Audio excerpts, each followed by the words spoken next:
बिस्मिल्लाहिर्रहमानिर्रहीम। चटनी बनाने के लिए मैंने थोड़ा सा पुदीना लिया है, धनिया है, ये एज़ पर रिक्वायरमेंट है जितनी चटनी आप बनाना चाहें।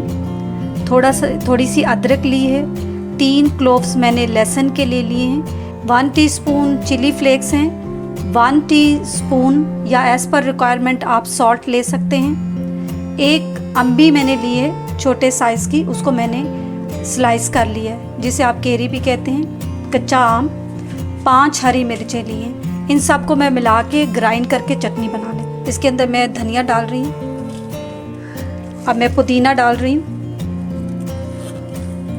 इसके अंदर मैं अम्बी के पीसेस, हरी मिर्चें, पहले थोड़ा सा पानी डाल के मैं इनको ग्राइंड कर लूँगी। बिल्कुल थोड़ा सा पानी डालना है, उसके बाद ज़रूरत पड़ी तो हम और पानी डाल लेंगे। इसको मैं ग्राइंड कर लेती हूँ।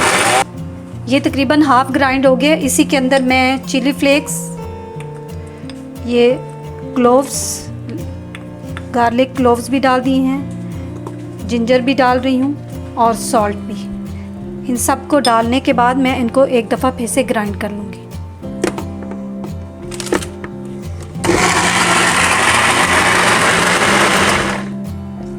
चटनी तैयार है, मैं इसे बाउल में डाल लेती हूँ। इसमें आप चाहें तो टमाटर भी मिक्स कर सकते हैं। मैंने सिर्फ अपने टेस्ट के मुताबिक और जो मेरी रिक्वायरमेंट है उसके मुताबिक मैंने तैयार की है। चटनी तैयार है, इसे खाली भी खाएं तो बहुत मज़े की होती है।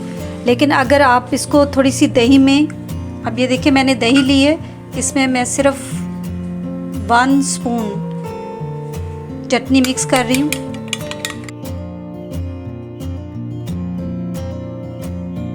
में डालने के बाद इसमें सॉल्ट थोड़ा सा कम होगा तो मैं इसके अंदर पिंच ऑफ सॉल्ट ऐड कर रही हूँ। बाकी आप टेस्ट के मुताबिक भी इसमें ऐड कर सकते हैं।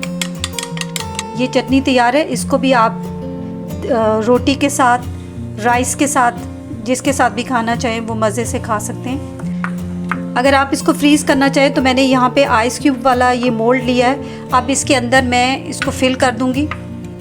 अब इसको मैं फ्रीज़र में रख दूँगी। जब ये फ्रीज़ हो जाएगी, जब भी मुझे ज़रूरत होगी मैं इसमें सिर्फ एक क्यूब निकाल के इस तरह दही में मिक्स करके इजीली इस्तेमाल कर सकती हूँ। फौरी तौर पे चटनी तैयार हो जाएगी।